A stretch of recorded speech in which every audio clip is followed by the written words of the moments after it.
Alright, welcome back, ladies and gentlemen, to the Chupacabra's lair. I'm your host, Larry.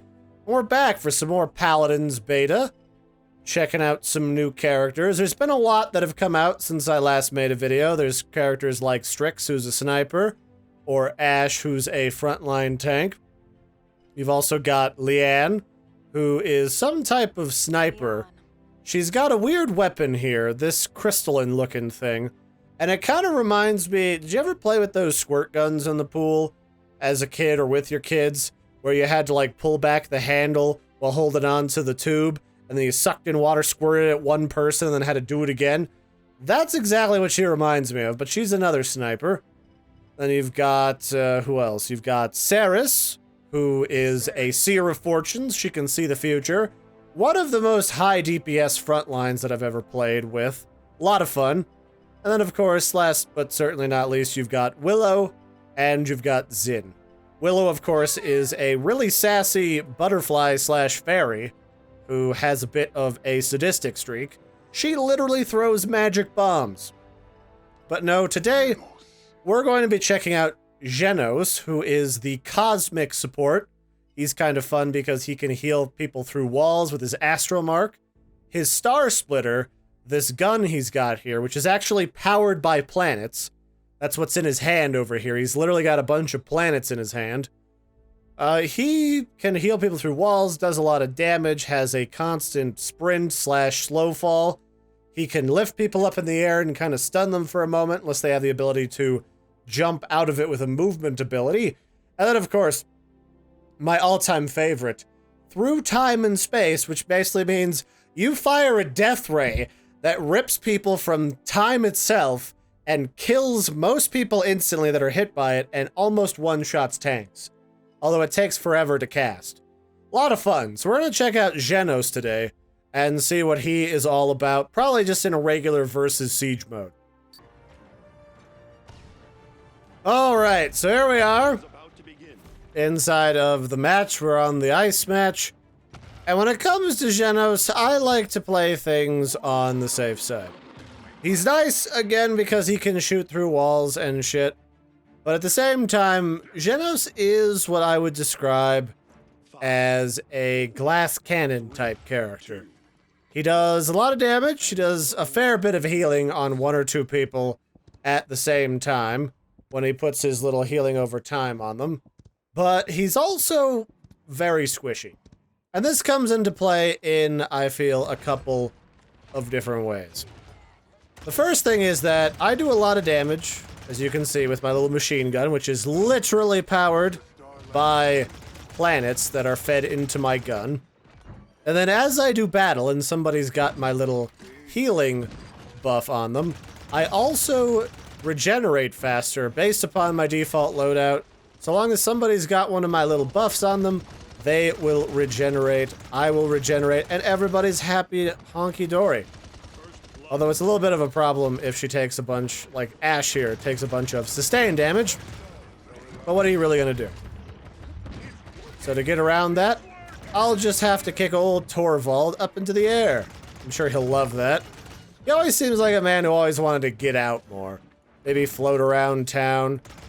Try not to get shot by all those crazy alien-looking powered people. It's great. What's not to love, honestly? So we got Cassie coming up behind us. That's kind of rude. Not really a big fan of that.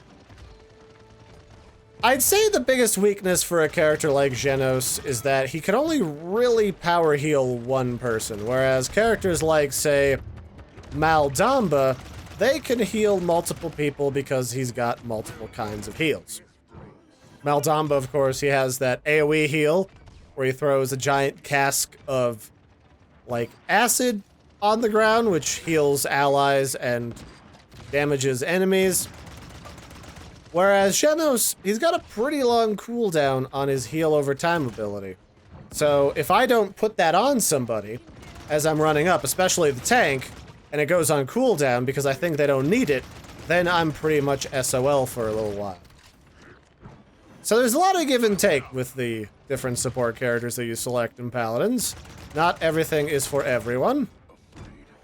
Personally, I really like this character because, again, he does a boatload of damage. Like, if I use my ult right here, I just killed, like, 2-3 people. So he does a metric shit ton of damage, which is, that's not, like, a technical measurement. It's just your casual measurement. And it's a high-risk, high-reward kind of character. If you got a strong tank like Ashe, Ashe, of course, is highly aggressive, then it ends up working out pretty well. However, if you have a character like, say, Torvald, like they've got on the enemy team, who's 90% shield, and just a smidgen of that is actual health, once his shield goes down, he's pretty much gonna be dead. Dead to rights. So he's not really going to be able to keep the party going, and that's kind of annoying. Get out of here, Torvald. No one asked you. Oh, I got shot. I tried to be spicy and a little bit in their face, and it doesn't always work out. And that's the thing with Jenos. He regenerates a lot, so if you're getting picked at from a distance and they don't one-shot you, you probably won't have to worry about dying, but at the same time, you're also what I would say is one of the squishier healers. I think only that's Sarah's character. I think only she counts as squishier. Well, I guess we aren't gonna get this push all the way forward, but that's fine. There's always another opportunity. I may have another swig of my wine here this evening. Itemization? Itemization for pretty much any character. I like a good cross-section. A little damage. A little defense. And in this case, since they've got a pip, I'm also going to go with a little bit of Cauterize. Cauterize is, of course, nice because it reduces enemy healing. And when your heal buff is down, or on cooldown, I can just shoot away. And that, every time I hit somebody for a couple seconds, it will reduce the amount of healing that they take. So that's super duper handy. Now, depending on what map you play in, it's kind of hit or miss whether or not you're ever going to really kill anybody with your ultimate without somebody who can stun lock people and hold them down for you. I've found a lot of luck on maps like this one where there's like a good strong corridor that you can interact with. But in other cases, you might end up in a situation where you might be able to finish somebody and that's really about it. So who can I heal? I'm gonna heal Skye. I think Ashe is okay for just a half second longer. I'm gonna try and kill Pip. Pip's gonna be a spicy devil. Hello, Pip. Pip, Pip, cheerio. I'm gonna shoot you in the gob. Like right here. Come on, let it happen. Just let it happen, Pip. Don't make a big deal out of this, sir. This is another example of where Jenos really excels. Is I can constantly be shooting at people and not have to worry about my health because I'm, at least with the default cards, am constantly getting health back so long as somebody has my astral mark. Combine that with the fact that I pretty much never have to have direct line of sight. This is a very powerful healer. Again, though, if you have people that do a lot of AoE damage, if you have people that are always killing more than 1 or 2 people on your team, Jenos and also that other seer, that oracle lady, are going to definitely be a risky pick. Because they both have kind of a longer duration or longer cooldown to their heal. So you never quite know what exactly is going to happen. So I'm going to try an ult again. I might get some people, I might not. It's kind of a risky click situation. There we go, I'll help Skye kill you. Kill Drogos. I don't like Drogos. Drogos in 90% of situations always kind of feels like a bad pick. He does a fair amount of damage, but with the length of time that it takes for his rockets to travel, it's kind of a pain in the butt to hit anybody. So I would just say most people would be better off picking any other character for the most part. This guy's doing alright. This is actually one of the handfuls of time I could say that the Drogos is kind of in the middle, as opposed to just being fully great, which is usually, you know, the enemy Drogos, or awful. So there you have it. We got somebody flanking around from behind. I don't really like that all that much. Let's see if we can't be a butthole and shoot this guy through the wall. Because that's what you can do as Jenos. It's literally my favorite trick with him, is killing people through walls. I I want to say it's nearly map wide. If it's not map wide, it's certainly got a really, really, really long range to it. So Torvald's being a spicy butt. Too bad for him that I've got a machine gun powered by the universe. Oh boy. Alright, let's just keep you healed. I'd really like to finish capping this if at all possible. But I don't know if that's gonna happen. A team really just filled with sniper characters is going to be really great for defense, but not that great for offense, I find.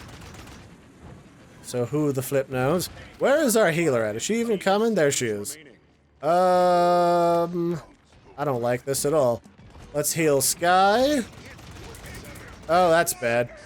That's where Torvald's push laser comes in real handy. Not super handy for me, though.